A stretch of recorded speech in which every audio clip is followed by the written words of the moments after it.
I try not to have too many kind of judgmental lenses on. But if you want to put me in box, I would say I'm an open evangelical charismatic with a Catholic sacramental understanding. So basically, I'm keeping it broad. The Profile.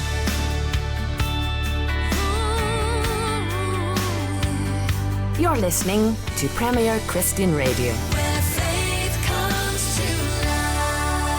Hello and welcome to Premier Christian Radio. You've joined us for The Profile.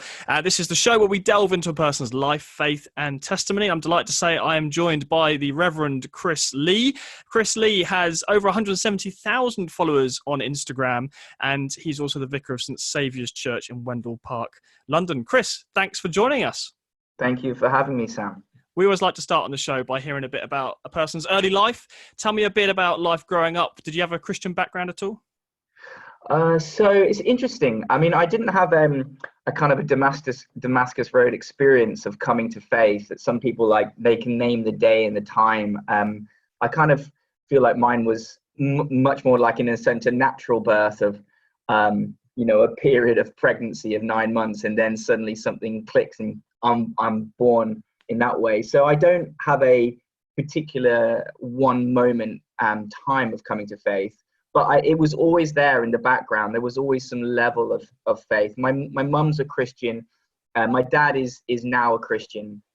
And so, like many people, I think we started out as children going to church, and then in the teenage years drifted. But I would self-disclose as someone who believed in God. But it was really later on, when I was about 19, 20, that I made a decision to kind of follow Christ, and in the sense the way I viewed the world filtered through the lens of what Jesus would want of me and how I would live my life through the lens of relationship with him. So that's when I really see that I became a Christian. Sure. So tell me a bit about what happened before that. I understand you were pursuing a career in business. You were quite successful at a young age, weren't you? Oh, I wouldn't say I was this or that. You had a mortgage by the time you were 20. That's pretty good going nowadays, isn't it? Yeah, I finished a degree in business management, and then I got a job, and I was working in a kind of property development kind of company, and in the area of Northamptonshire where my family lived. And I just finished this degree, and it was a bit of a tough time for me. I made a group of friends at university who, they weren't nasty guys or anything. We had our fun, but the environment was quite negative. It was the culture of my life at that point was much more hedonistic and much more superficial, and didn't leave me feeling encouraged or built up. It kind of left me feeling rather shallow and lacking, and I just didn't know who I was or what I wanted, but I knew that what I wanted wasn't what I had. Even though I had a house at 20, I had a mortgage, I had a career path in front of me. I made this route plan in my life, and I thought if everything was to go, the best it could, and I take over this business in say 10 or 15 years time, and I'm earning a good amount of money, and would I be happy? And I just really knew in my heart that no was the answer. Like I knew I needed to change. I knew I needed to discover who I was as a person and what drove me. And so, yeah, I quit my job. I put my house on the market for rent, and I bought a ticket to East Africa, to Tanzania, where a really good friend of mine was working as a missionary, and he just said, "Chris, you'd love this. You should go and do it." So that was all the incentive I needed, really, and I left, and it changed my life. Wow. So tell me exactly what happened in that moment. Was this, looking back, is this where you feel like your kind of faith came alive and where you really took Jesus seriously? Yeah, I think so. I call it like a famine to a feast. I think like I believed in God. I prayed every night. But I didn't know any Christians, and I didn't know what it actually looked like to live in a much more, a Christian lifestyle. And I was so hungry for it, and I didn't realize how hungry I was for it until I got out to this small mission. And I'd be woken up in the morning by the the students singing gospel music, and they're doing choir rehearsal and praise in the morning. And I was like, that was my alarm clock. And I'd wake up to that. And then I'd be in this faith-filled environment. And I was teaching English to my students at the time. And basically, everyone owned a Bible, and one side was Swahili and the other side was English. So it was really easy to help teach English by reading the Bible, because if they found words difficult, they could just look at the Swahili version. So we just used the Bibles to teach English, and I just gorged on the Bible. I just read it a lot, and I fell in love with the person of Jesus. And then at the weekends, we were doing these things called confirmation safaris, where I was with a bishop, and the bishop would preach and baptize and confirm hundreds of people, and I would go and drive and help him out. And I was seeing faith, and I was seeing hope, and I was seeing real life in its kind of just a real form that I'd never seen before. And I just woke up to the fact that this is it. This is what I've been looking for, and my faith really hit the accelerator. And yeah, it was in that period of time that quite quickly I went to someone who is a fully fledged follower of Christ to suddenly thinking, I think I'm called to be a priest, a minister, in the church. So it was kind of a quick accelerator, but I felt a bit like, Peter or one of the disciples just kind of fishing, and just doing my life. And then one day Jesus comes along and goes, come follow me. And it's just like, bang, okay, change. In that way, there was a sense of, this is what I've been looking for. And then I'm off. And my life just kind of changed that way. Yeah. So did kind of coming back to faith and getting ordained, did it all sort of come at once? It was like, wow, I'm taking my faith seriously, and also I'm sensing this call to go into full-time ministry.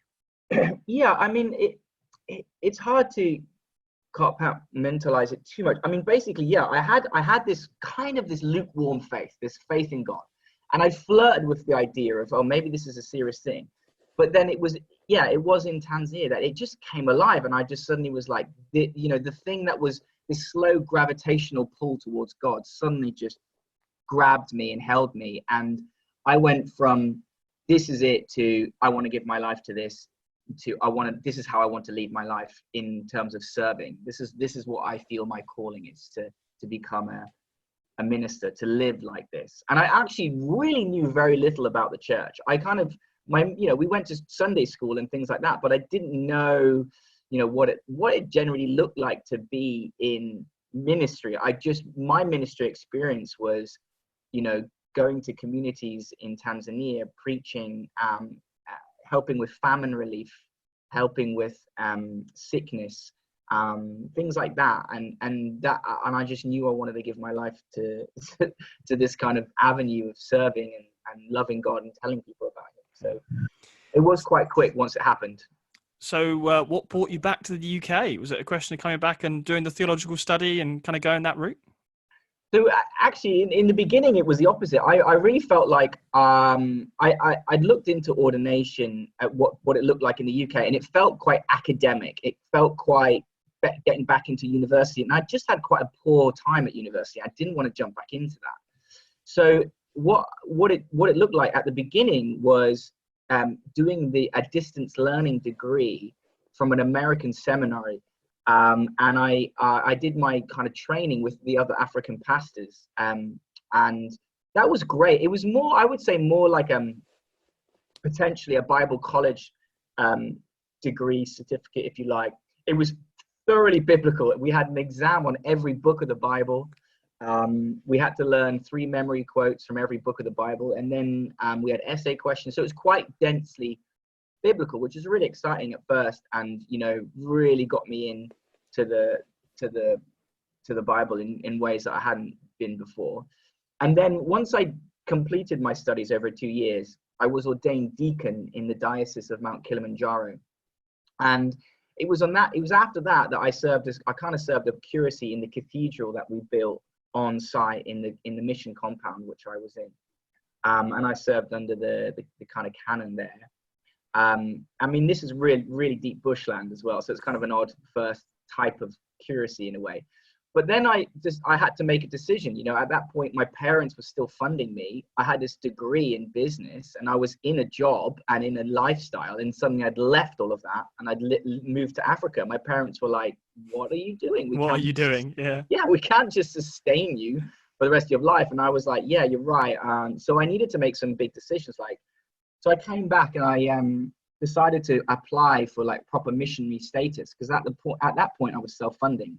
And I went away with a mission agent called Crosslinks, and actually they turned me down. They said no, and I was like, wow, all these people are like trying to be missionaries and get sponsorship, and here I am actually doing it, and these guys have turned me down. But it turned out to be kind of, I suppose, a fingerprint of the Lord in this so-called failure. He brought what he needed to, and so what I discerned was, I wanted to do more study. I wanted to get back to, maybe some more church history, some ethics, some learning some theology that was outside of the circles that I'd treaded water in. So I wanted to do more training. And then what happened was I got offered places in Wycliffe and Ridley, and chose Ridley Hall. And then, I came back to Cambridge and did some more training, 3-year Bachelor of Theology at Ridley, already ordained as a deacon. And I remember, I had a 2-week period from like eating goat with the Maasai in a mountain to suddenly formal hall in one of the Cambridge colleges. Right. Yeah. I was like, wow, this is so different. And I had to get over quickly my cultural kind of disorientation. And but I absolutely loved Ridley. I was matriculated into Queen's College, Cambridge, and I did my degree through them. And I played sport for the university. I ended up getting a hockey blue. I met Jenny, my wife, in in church history lectures in the divinity faculty in Cambridge. And I just have really fond memories of that time being at Ridley. Sure. So what came next? So after that, I was offered a curacy in Peterborough, my sending diocese. They were sponsoring me, and they've been really good for me, Peterborough. But I just didn't feel like it was right. I felt like I wanted to get into London. I felt like I'm a bit of a mongrel when it comes to my kind of churchmanship. I would say like I'm to put myself in every box possible, I was actually going to ask you about this, because to be completely honest, I've been struggling to figure out myself to sort of place you. Please take that as a compliment, but you're obviously quite broad. Yeah, I would say I'm relatively broad. I think where I see life, where I see Christ, I just gravitate towards it. And so I try not to have too many kind of judgmental lenses on, but if you want to put me in box, I would say I'm an open evangelical charismatic with a Catholic sacramental understanding. Wow. So basically, I'm keeping it broad. I love sacred space. I'm a sacramental person, but I believe in the work of the Spirit, and I believe and trust in the Bible. So I'm all of the above, I suppose. Sure. So yeah, but basically I wanted to find that kind of churchmanship, and everyone was like, "You're not going to, and you're certainly not going to be able to get it in London." So I was a bit like, "Oh," but I said to my principal at the time, because I wasn't getting a place. Everyone had got places, and I didn't have a place. And I got offered this place in Peterborough, but I turned it down. It didn't feel right. And I said to them, "Look, I can't choose a place through fear. I've got to choose a place through faith, and I believe I'm called to this." And eventually what came up was pretty amazing, was St. Augustine's is part of the HTB sites, and St. Augustine's is a sacramental kind of it's an Anglo-Catholic church within the HTB network. So I found exactly what I wanted. I ended up going to it's called HTB Queensgate, and it's the sacramental service of HTB. So I had the sacramental, I had the kind of charismatic services in the evening, and I found where I needed to be for a time, and it was great. And I did 3 years, and like any curacy, there's highs and lows, there's frustrations, and there's things that you learn. And I really enjoyed my time working with a homeless shelter there. I carved that out for myself, and I worked with the poor there for 3 years. And I learned a lot. And then I got offered an incumbent role. I firstly got off the previous Bishop of Kensington, Paul Williams, asked me to look after a church in Hounslow for a couple of months, which turned into 10 months, Holy Trinity Hounslow. And I looked after that in a kind of its vicar got ill and they needed a vicar quickly. So I went there. And then after that, we knew that we wanted to go, and we needed to, carve out a ministry. And that's when I got offered St. Saviour's and actually turned it down. And then 6 months later, came back up, and the bishop again said, would you really consider it again? And that time we felt like God made it home. So we came to St. Saviour's, and I've been here 5 years. Now, I understand that nowadays some people walk into your church partly because they follow you on social media. They're one of the many thousands of people who do, and it's been reported widely how you have more followers on Instagram than the Archbishop of Canterbury and the Church of England combined. And I'd love to come on to talk a little bit in more detail about how you think Christians and the Church of England specifically can get a bit better with social media. But just tell me a little bit about this incredible journey you've been on with all things kind of social media and digital. How did you fall into this at the beginning? Because I understand it partly came about through some friends, didn't it? Yeah. So when we came to St. Saviour's, I was thinking about, I was really nervous. It was my first incumbency, and we asked my brother-in-law and his wife.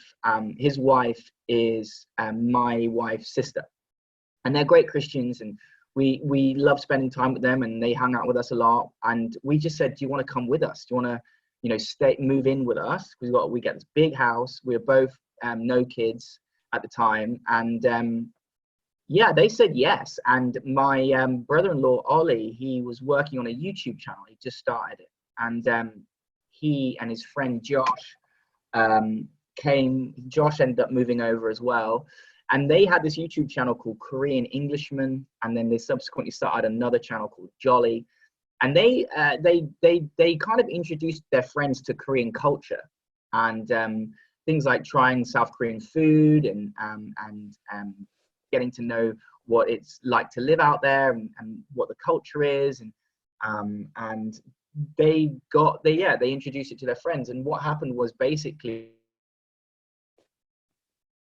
and I ended up being quite popular. I came on in my collar, and people were like, oh, it's really interesting to see a priest commenting in a kind of, in a sense, the stereotype of a priest is old, a bit detached, maybe quite judgmental, aloof, holier than thou. I mean, that's sometimes the portrayal of a priest. And here I am, kind of a young guy who's, engaged and maybe trying to come across at least non-judgmental. And people really engaged with it, and they found it quite exciting. And I was able to articulate myself relatively well, and I started to get a little bit of a following. And then I prayed in one of the episodes, and that really hit a note with a lot of people. And suddenly my Instagram started filling up with all these people following me that had seen me on the YouTube. And then that grew and grew and grew. And then the guys started a YouTube channel called Jolly, where they do a particular series with me. And the series is on a British priest reacts. So I react to things like music videos. I've reacted to Billie Eilish, and we released an episode yesterday where I react to a K-pop band called Blackpink. So I kind of react and talk about it. And again, they just went millions of views. Suddenly we went from, a few 100,000 to now I think 350 million views on the videos that I've been in. I've been in over 60 videos. Each video is, 2 to 3 million, and some videos have, 15 million views. And I suddenly felt this weight come on me. I was like, oh my gosh, I am reaching literally millions of young people about the gospel. I'm speaking about God. I'm bringing in parables. I'm bringing in like stories of Jesus and how he talked about parables, and I'm using them as references to kind of help people understand, the cultural references that I'm seeing in music videos. And suddenly I was just like, oh my goodness, this is amazing, but this is daunting. And it became a huge part of my now ministry. And I get, 50 direct messages a day. I have 170,000 followers on Instagram. That means that my impressions a week are around 1 million. So about 1 million, I feed into about 1 million people's phones every week. And I decided to start on my Instagram a thing called 60-second sermons, where I do 60-second bite-sized sermons, if you like, on random things that I just think of at the time, and I just load them up. And I get, 15,000 views in a day, over a couple of days maybe. And some of my videos have had 50, 60, 70,000 views on these little recordings that I do. And then I just load them up onto YouTube as well. And I just literally load up the stuff from my Instagram onto my YouTube, and I've got 17,000 followers on YouTube. And so it's been a crazy journey. And then from that, loads of media have come, and I've been on numerous TV programs. Yeah. It's a fascinating example of how the new media, Instagram, Twitter, Facebook, is now driving the old media. And increasingly you turn on the 6 o'clock news or whatever, and they're reporting on stuff that's actually happened first in the digital space.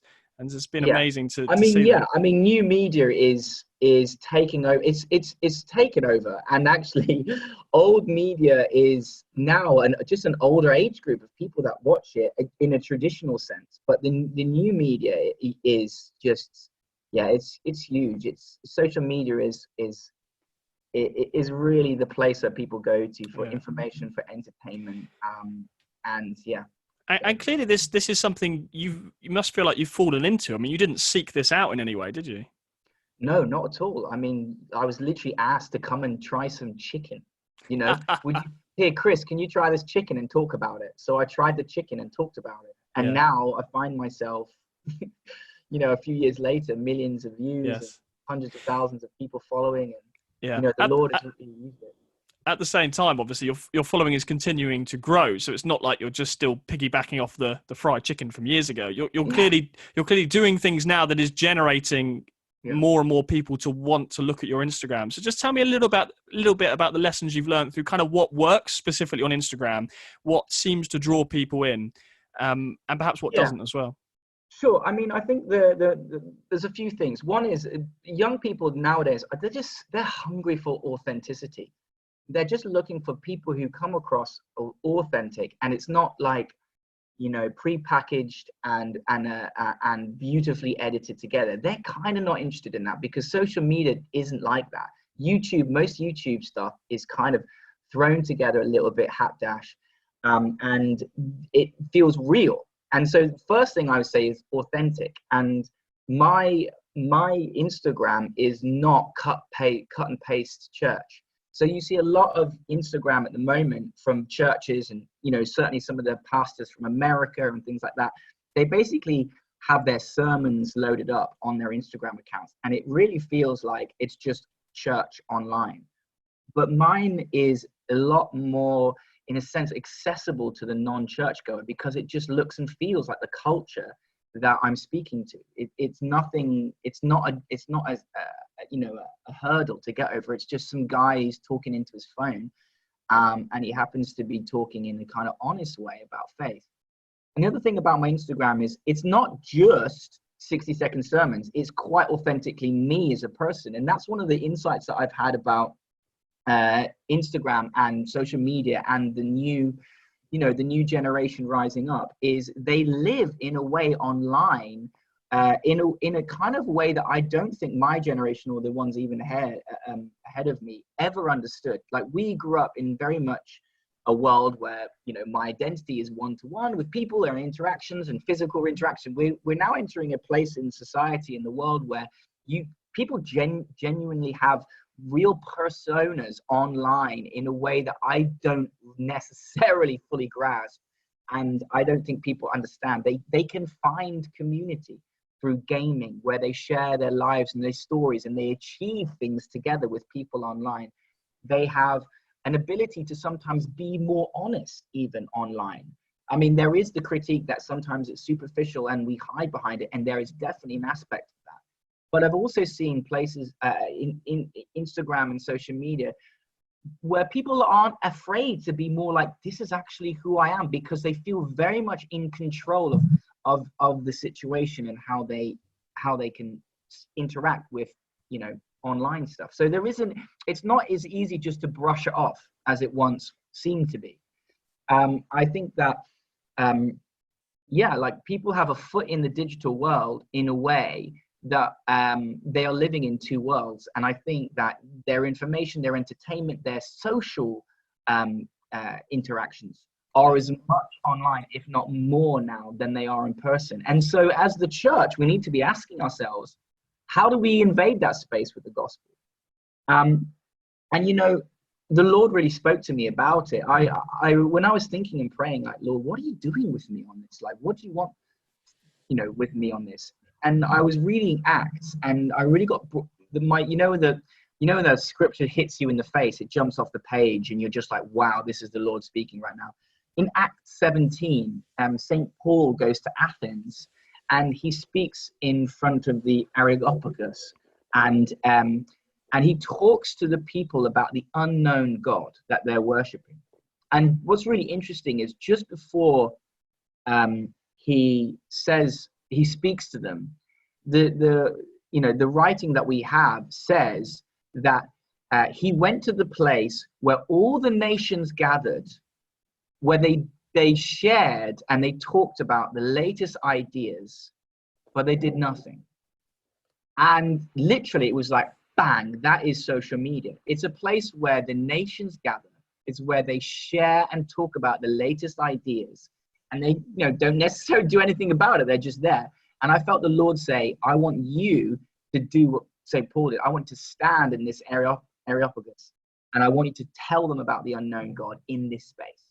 And that's what I did, and that's what I've been doing. And I've just been kind of preaching light and love and hope and Christ into that space, and telling a generation of young people who often are plagued by insecurity and identity that they're precious, that they're loved, that they are image bearers of the Most High God, and they're not alone. And that is, you know, what I've been trying to do. I've been, honest with the gospel. The gospel is that we are loved, but we're also broken, that we carry that brokenness, but that we are precious to God. And that's why he sent his son. So yeah, I've been doing that, and it's been really exciting. So can we get a bit of a sample then of one of these 60-second sermons? Well, I mean, shall I get my stopwatch out? Yeah, you'd have to give me a topic, and I just... Oh, really? Oh, I can give you a topic and you'll do one on a topic? Well, I don't know. I'll just see what I can do off the top of my head. Oh, okay, great. Well, what's been in the news this week? What can we give you? Well, you're going to be hearing that 60-second sermon from the Rev Chris Lee right after this. Join us again on The Profile. You're listening to Premier Christian Radio with me, Sam Hales. Do you want to stay informed on the best of what's happening in the UK church today? Premier Christianity magazine is for you. The UK's leading Christian magazine is published every month and features interviews with Christian leaders, in-depth reporting, reviews, columnists, and loads more. And best of all, you can try it for free. Head to our website now to request the latest edition worth £5.95 completely free of charge. Visit premierchristianity.com/free sample.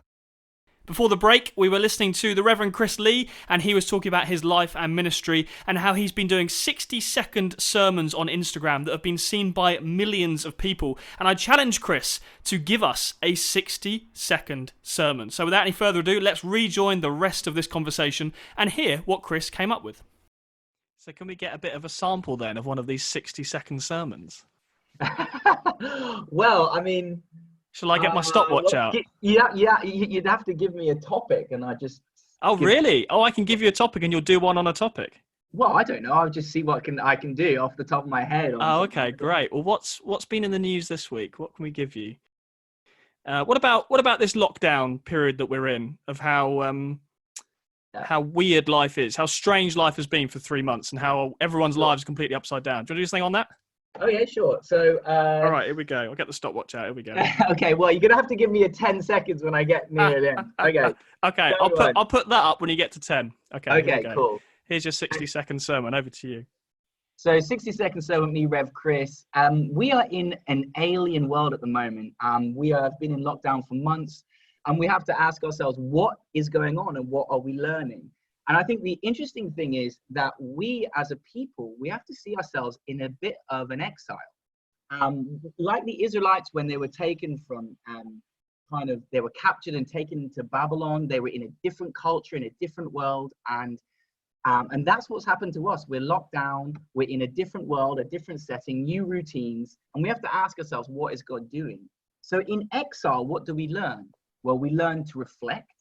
And we learn to bless outside of our own circles. We have to seek to reflect on where we're gone astray, maybe where the church has gone astray. And also we're looking to look around our neighbors, and we're looking to bless the culture in which we find ourselves. So see it as an exile and think about what you can learn and how you can love better. Amazing. There you go. That was it. 60 seconds. So I'm very impressed. Just off the cuff like that. I gave you a topic and you did it. I mean, how many of those have you done now? Oh, I don't know. Maybe 60. No, I don't know. I probably more than that. I've probably hundreds. Yeah, it must be 100. I do like maybe two or three a week. And I've been doing it for I've been doing the 60-second sermons for probably 2 and a bit years. So yeah. And I understand these are being compiled into a forthcoming book. Slightly controversial title, perhaps, for Christians. Let's talk a little bit about it. It's entitled The OMG Effect. Yes. So these are, as I understand it, these are some of the 60-second sermons in written form. But yeah, just dig into that title a little bit, because some Christians might be a bit uncomfortable with that. Yeah, so firstly, Penguin Random House approached me and asked me to do this book, which I'm really excited about and I'm really proud of. It's kind of like a Christian sprinkling on self-help and kind of trying to teach people of their value and their love. So that's kind of exciting. The title I feel is great because that's exactly what I'm doing. I'm speaking into a culture that uses this language and I'm trying to kind of reclaim it. I'm trying to be like, okay, everyone uses OMG. And this is kids are all over Instagram and people using it all the time. And I want to be like, yeah, OMG, okay, oh my God, let me speak about this unknown God that you keep talking about, and that's what I've been doing. And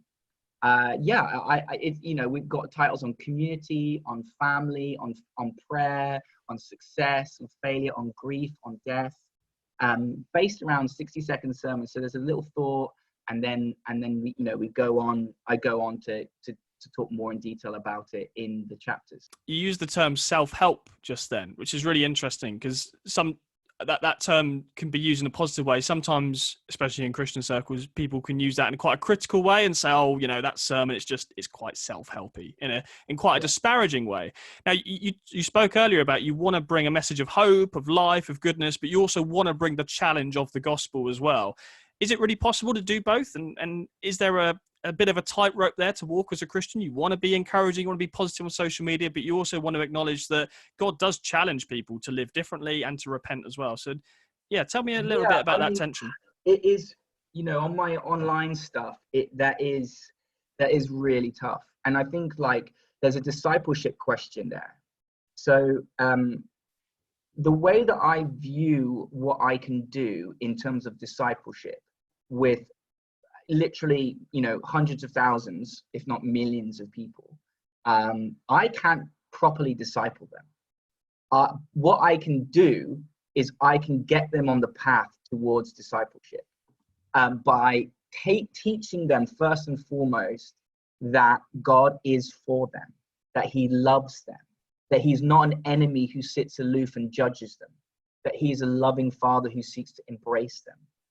And I do say that, you're going to carry brokenness, you're going to carry sin, but what in terms of discipleship from that point, I direct people to their churches. If I started coming online and just being like, crashing down on this sin or that sin, and why, the reasons in which we are fallen in ways that basically it could be seen as quite judgmental and turn people off. And I've lost any chance of getting them into churches. So the way that I feel called to speak to these people is to the starting point, which is, in a sense, the Garden of Eden, God saying, I'm walking with you, I love you, and I'm for you. I touch on the fact that we are sinful, and that we need Jesus. But I don't go into, and I've talked about repentance, don't get me wrong, but in terms of like calling out, there is a tension sometimes in what I can do well. So how do I follow up a discipleship question if I start, condemning online? I feel like that is a really tricky thing to do. And I think that the key is that people need to know the first foundational truth. And the first foundational truth is not that we are sinful. We didn't start in Genesis 3. We started in Genesis 1. God created us, and he said that we're good, and we are image bearers, and that we're loved. That is the first place. So I'm saying I'm trying to make the doors of our church as broad as I can, and hoping that I generate people to move forward into those churches. It's in that place and in those places where they will be able to have hopefully a walk of discipleship that will help them when they're struggling, that will teach them that there are life choices that are sometimes tough, but they're not alone, and they'll walk with these people in it.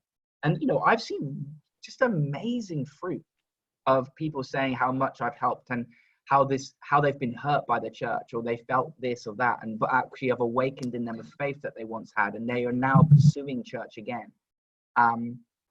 But yeah, I mean, anyone that does the broad ministry that I do can come under criticism, and it's probably, some of it is probably fair, and I need to hear it, and I need to wrestle with it in my own conscience. And it's not easy, but I'll stand before the Lord, and I will happily give my account. So sure, we'll see. Some of what you've just described is sometimes termed almost pre-evangelism. It's this kind of concept that until you can give someone the message of Christianity, they're not going to hear you unless they actually have some kind of relationship with you, or some sort of reason to even want to engage with what you're saying. And I suppose some of what you're doing, perhaps, it is bringing in people who, and again, you see this on the comments on your Instagram, people, I'm not religious, I have no faith at all, but for whatever reason, I just connect with Chris and I enjoy following him. That person, I suppose, is much more open to the gospel than if they'd never, ever, ever come across any vicar who they had the time of day for. Yeah, I mean, you should. I mean, my direct messages are just full of people who are hurting, who are lost, who are looking for some message of hope and love and acceptance. And and I try and I don't promote my church. I promote church. I don't tell people, hey, come to St. Saviour's. I say, find your church, find your community around you that you can get fed by, and I point people in that direction.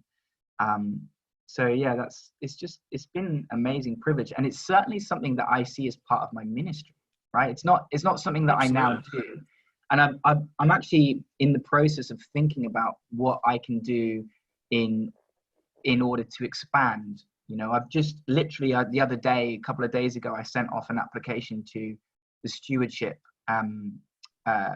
body to say, can I set up a stewardship account? And if I got some funding, I could probably do like online courses and studies and really get that out to a lot of people. So that's what I'm thinking about as next steps. What sort of courses would that be? Almost like a kind of alpha type thing, or something else? Yeah, I mean, alpha I think is great and is hugely successful. But maybe I could do more of a social media type of course, maybe a little bit less edited, but bringing that authenticity that I have, that people can watch. It wouldn't be massively long, maybe 5 minutes, that people could share with their friends. Something on prayer, something on the Bible. I'm thinking it through at the moment, but I'm interested to see if the door opens, if I get funding, and what could be. Sure. So what have been some of the downsides of having a large following? I think if most people are really honest with themselves, especially in places like Twitter and Instagram, if you're being really honest with yourself, there's always a bit of you that just wants to grow the following and have more followers. But it's interesting when you speak to people like yourself who do have a lot of followers, it's not all a good thing when there's a lot of people following you. I imagine there's some downsides as well. I suppose, yeah, I mean, don't get me wrong, there's hilarity to being stopped and asked for selfies and autographs and things like that, which is kind of like a very surreal. The first time it happened a few years ago, my wife and I were walking in Ravenscourt Park, and this couple just turned around and were like, ah!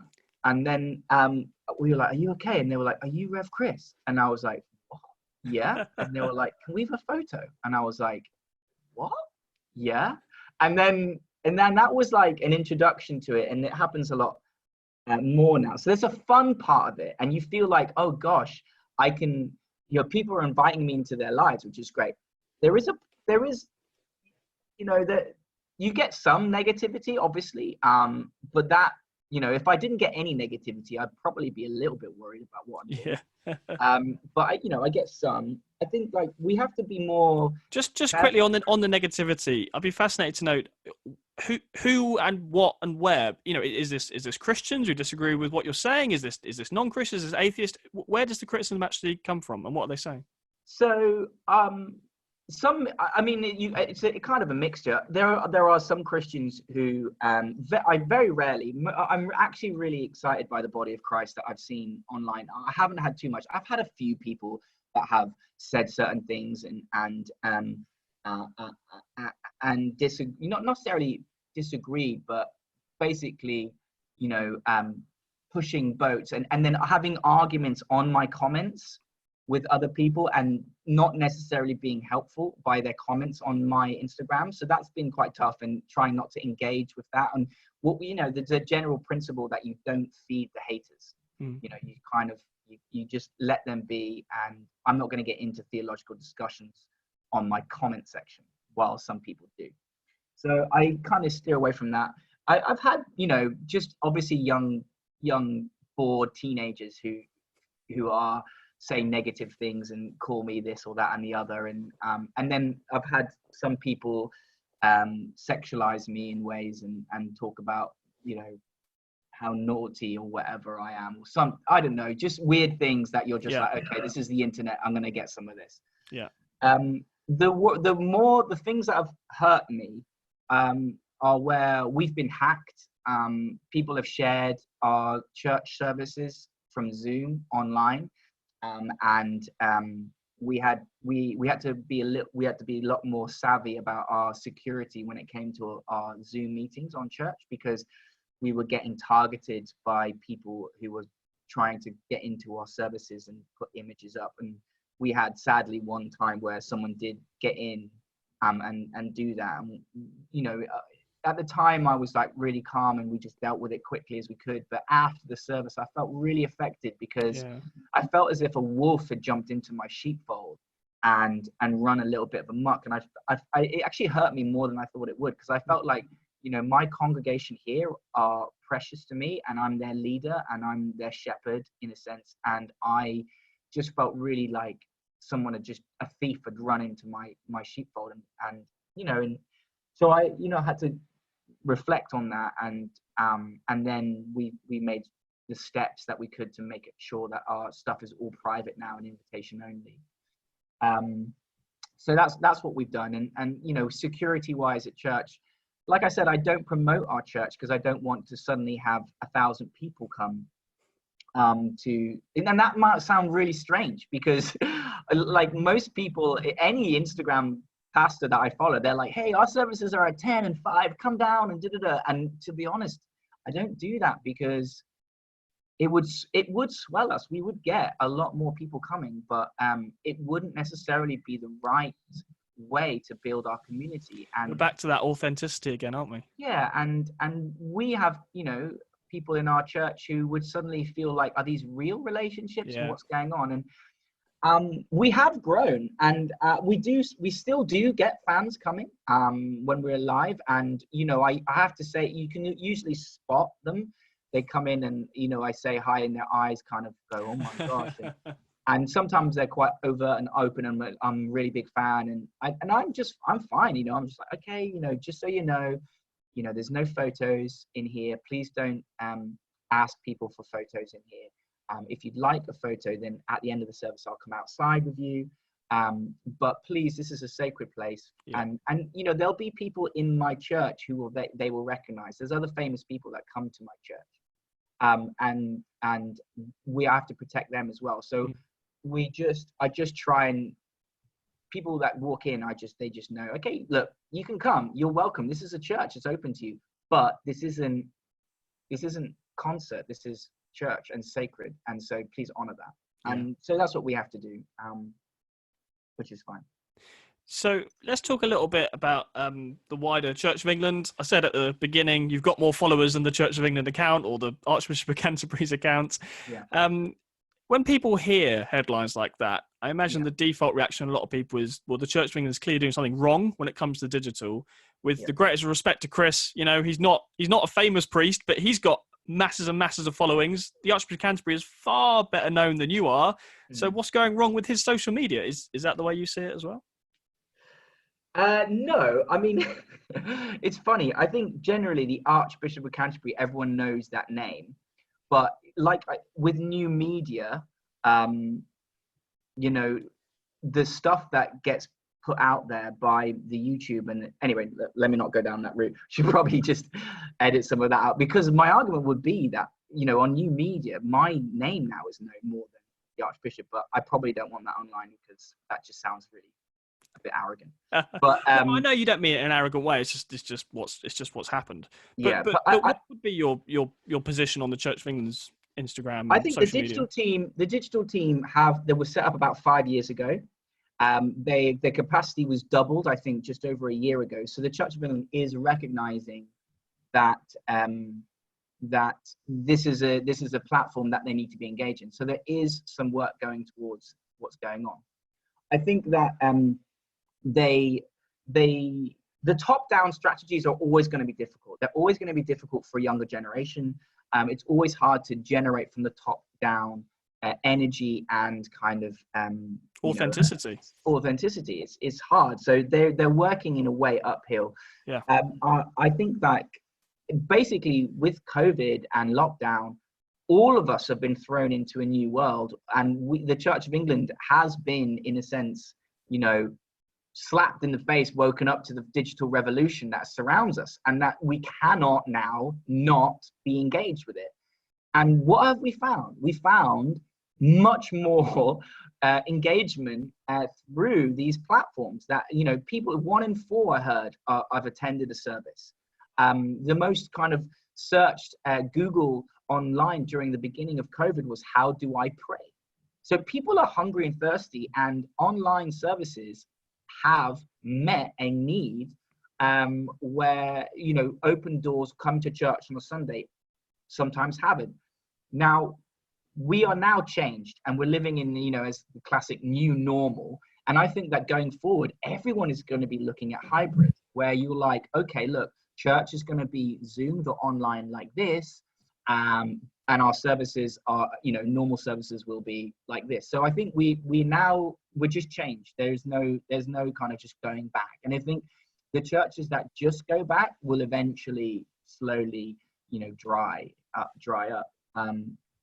So we need to be engaged with where culture is. I think, the message stays the same, but the way we deliver that message changes with every generation. And we're now a generation that is digital, that is online, that is expectant of immediate information. We're also changed by the way that, everyone can get good sermons online. Like, all you have to do is follow or find a preacher you like, and his sermons are online. So what does that teach us about the way that we think about church? And the modules and the kind of structures that we use for church, which are sometimes seen as like, classroom and club. So classroom is you go along, you're taught something, and you sit there and you listen, and then you leave, like a classroom. Or club, you go along, you have lots of fun, and you do an activity together. So they're the two models that we always use for church. So what does church look like in the next 50 years? And we need to be thinking about what it means to be a Christian, and think about kind of what I would say is maybe more along the lines of orthopraxy, which is like our practice as Orthodox Christians. What does that look like day to day? And it doesn't necessarily just mean like Bible study on a Tuesday, church on a Sunday. It means living authentically throughout the day in a way. And how do we as church leaders cultivate that in a way that really grips and takes hold? And does it mean changing our models of church? Does it mean having more of a, I suppose like Teze do they once a month or once a quarter big gatherings, and then they have more of a identity of what it looks like to be a Christian. I started an organization called Young Franciscans, which has helped young people live under a rule of life and by a rhythm of prayer. It's inspired by St. Francis of Assisi, and it's a kind of a new monasticism. Yes. I just wanted to ask a bit about the new monasticism stuff, because often those Christians, those Christian leaders who are really into that way of living and are advocates for it like you are, often those kinds of Christians can not be so open to social media. I mean, admittedly, this is a little bit of a generalization, but even so, there are plenty of church leaders, parts of the church, talking about things like digital detox, saying actually for your own mental health, your own well-being, switch your phone off for 24 hours once in a while, it will do you good. I don't know what your feelings are on something like that. Is that a practice you've done? Do you see that as relating to monasticism and to that way of living, or not? Yeah, I mean, I think, what is the old Greek kind of everything in moderation. Definitely we have to, I promote stillness. I promote contemplation. We practice centering prayer as young Franciscans. I'm all about that side of it. That doesn't mean, picking up my phone is an evil thing. It just means that my outlook has to be effective. It's a kind of, it's a way of viewing the world that needs to be changed. And so, if I wasn't on social media, I could be like binge watching the news or Netflix, or I could be, maybe making an idol out of my body and hitting the gym every day. Or, there's what is the, we're called to be wise as serpents and gentle as doves. Let's not just make one thing the enemy. The enemy can use anything to get in. So we need to have an outlook that says, how do I look holistically at my life and live it in maybe a more contemplative way? And that means just putting into practice good models of living. So, get your 5 minutes or 20 minutes silence in the day when you can, having some kind of structure. I've got a rule of life that I try and commit to live by. And I think rules of life and that way of living are probably on the up, where people are engaged more with an understanding of what it means to live by a sort of rule of life, like principles that you try and live by. So yeah, I don't think, endless scrolling, TikToks, Facebook, Twitter, Instagram, those things will fill your life if you're not careful. So it's not just about saying no to those, it's about saying yes to my life and saying, how do I put practices in that I don't get dominated by everything, but my priority is still communion with the Lord. And that comes through prayer, worship, scripture, and relationships. So yeah. But I wonder if it is possible to kind of balance it, because it sounds like you're sort of saying, well, as long as you get the time with God, time in scripture, that's going to really help, and then you can use social media. Is it as simple as that? Because everyone I know, myself included, who uses social media, my attention span has suffered dramatically in the past 10 years. You have now, I see it myself. I'm watching a TV show and it's pretty engaging, but within 10 minutes, I'm looking at Twitter and I'm doing the double screening or sometimes triple screening. Do you worry about that at all? I think it's certainly changing the face of church. I think 40-minute sermons are just not going to last. Because if you ever been to a 40-minute sermon, basically what happens is they say the same thing. The funny thing is, right, I can watch a film for an hour and a half because it entertains me, keep me focused. So there is an aspect that I can keep focus on something if it's engaging and entertaining. So I wouldn't want to say that, oh, we're just done now. But I would say that realistically, let's be realistic. You can get decent thought and teaching in 12 to 15 minutes. Like, I don't think you need half an hour sermons or 40-minute sermons to do that. Some would say you've proved that with your 60-second sermons, in fact. Yeah, exactly. And it's working. Let's be honest. You know, see the fruit. Know the tree by the fruit. There's fruit here. So let's just name that. But I think, like, we need to be aware of it's communion with the Lord, prayer. Those things are essential to keep us on an even keel, and those always need to be taught. Those always need to be adhered to. There's no in a sense shortcut to relationship with God. You need to spend time in prayer and contemplation, and if I don't do that, I miss it. Yeah. And I get more flesh based. So that there are apps to help as well, right? There are apps to help. There's, like, you know, Lectio 365, which is a new one coming out of, like, Thy Kingdom Come and 24/7 prayer and stuff, and Pete Gregg, who's amazing. Yeah. So there are things like that this is what we need to do. We, as a church, we need to be invading these spaces that are so dominated so much of the time by money or sex or power, and we need to be saying there's another way, guys. And that doesn't mean us turning aloof and running. It means us saying, actually, no, we've got something to add here.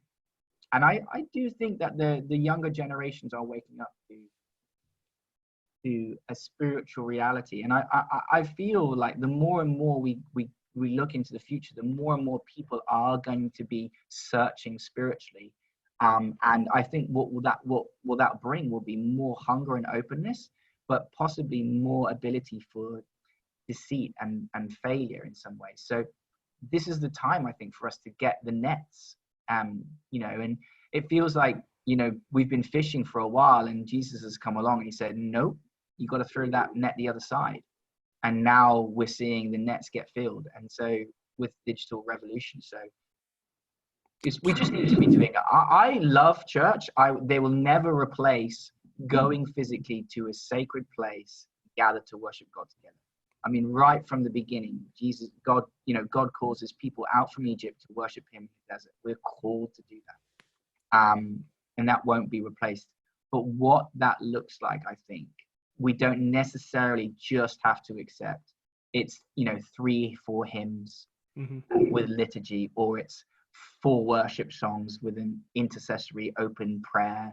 And, what does it look like? I don't know, but I think we are going to be, we have to be not fearful, but expectant and excited about how we lean into this culture in the next 10, 15 years. So that's a very thought-provoking place to leave it. Reverend Chris Lee, thank you so much for joining us on the show. It's been a real pleasure. Hey, thanks, Sam. Bless you.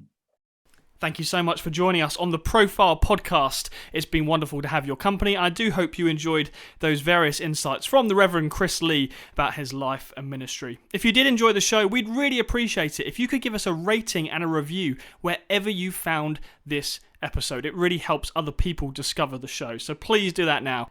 I've been Sam Hales on The Profile this afternoon. I'm the editor of Premier Christianity magazine. You can read this interview in this month's edition of the magazine, plus loads of other great articles, news, features, reviews, and so much more. I particularly enjoyed Chris Llewellyn's column this month. Chris is the lead singer of Rend Collective. He writes for us every month, so why not check that out as well? It's all in the latest issue, and you can get your hands on it for only £4.95. It's less than £5 a month to subscribe now. So if you want to take advantage of that offer, head to premierchristianity.com/subscribe.